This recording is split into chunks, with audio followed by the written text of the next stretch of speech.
बिहार में तेजस्वी का ऐलान, राहुल गांधी होंगे अगले प्रधानमंत्री। बिहार के नवादा में वोटर अधिकार यात्रा के दौरान तेजस्वी यादव ने ऐलान किया कि अगली बार राहुल गांधी को देश का प्रधानमंत्री बनाया जाएगा। उन्होंने कांग्रेस नेता संग मंच साझा करते हुए चुनाव आयोग और भाजपा पर वोटर लिस्ट के स्पेशल इंटेंसिव डिवीजन को लेकर निशाना साधा। तेजस्वी ने कहा कि महागठबंधन हर हाल में जनता के अधिकारों की रक्षा करेगा और भाजपा की साजिशों को बेनकाब करेगा। भारत की 3 बड़ी चिंताओं का समाधान करेगा चीन, वांग यी का आश्वासन।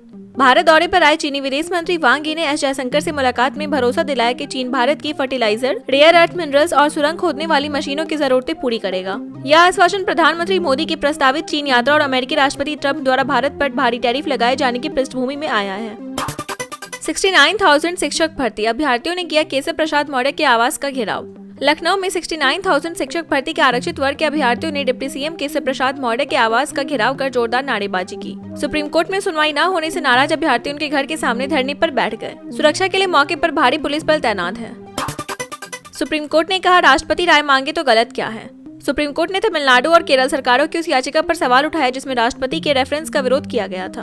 अदालत ने कहा कि अगर राष्ट्रपति संविधान के आर्टिकल 143 के तहत राय लेना चाहे तो इसमें गलत क्या है। राष्ट्रपति द्रौपदी मुर्मू ने राज्यपालों और राष्ट्रपति को आदेश देने के सवाल पर कोर्ट से राय मांगी थी, जिसका दोनों राज्यों ने विरोध किया था।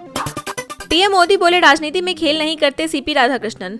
एनडीए बैठक में प्रधानमंत्री नरेंद्र मोदी ने उपराष्ट्रपति पद के उम्मीदवार सीपी राधाकृष्णन का परिचय कराते हुए कहा कि वह जमीनी और सहज स्वभाव के नेता है जो राजनीति में खेल नहीं करते। पीएम मोदी की यह टिप्पणी पूर्व उपराष्ट्रपति जगदीप धनखड़ के अचानक इस्तीफे से जोड़कर देखी जा रही है, जिसे भाजपा से अनबन का नतीजा माना गया था। दिल्ली में बाढ़ का संकट, सीएम रेखा गुप्ता ने लिया जायजा। यमुना का जलस्तर बढ़ने से दिल्ली के यमुना बाजार जैसे निचले इलाकों में घुटनों तक पानी भर गया है। हालात बिगड़ने पर प्रशासन ने अलर्ट जारी किया। मुख्यमंत्री रेखा गुप्ता ने सोमवार को बाढ़ प्रभावित क्षेत्रों का दौरा कर स्थिति का जायजा लिया और स्थानीय लोगों की समस्याएं सुनी। उपराष्ट्रपति चुनाव, राधाकृष्णन के समर्थन की अपील।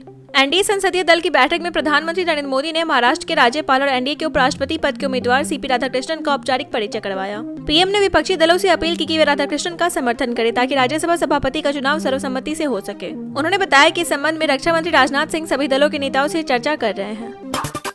ठाकरे बंधुओं की पहली अग्नि परीक्षा, आज आएंगे नतीजे।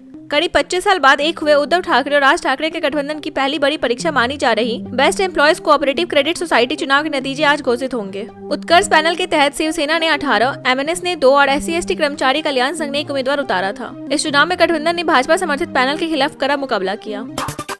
ममता बनर्जी की श्रमश्री योजना, मजदूरों को हर महीने 5,000 रूपए। पश्चिम बंगाल सरकार ने प्रवासी मजदूरों के पुनर्वास के लिए श्रमश्री योजना शुरू की है। इसके तहत बंगाल लौटने वाले मजदूरों को 12 महीने तक या रोजगार मिलने तक हर महीने 5,000 रूपए की वित्तीय सहायता मिलेगी। विधानसभा चुनाव से पहले ममता बनर्जी ने इस योजना को भाजपा शासित राज्यों में बंगालियों पर हमले और जबरन भगाने के आरोपों के बीच लागू किया है। निजी स्कूल फीस वृद्धि पर आपका अभियान, पर्चे बांटकर कानून की खामियां बताई। दिल्ली में निजी स्कूलों की बढ़ती फीस के खिलाफ आम आदमी पार्टी ने अभियान शुरू किया है। पार्टी कार्यकर्ता स्कूलों के बाहर पर्चे बांटकर नए शिक्षा कानून की खामियां गिना रहे हैं। आप नेता सौरभ भारद्वाज ने आरोप लगाया कि यह कानून निजी स्कूल मालिकों के हित में है और मध्यम वर्ग व अभिभावकों के लिए बड़ा झटका है।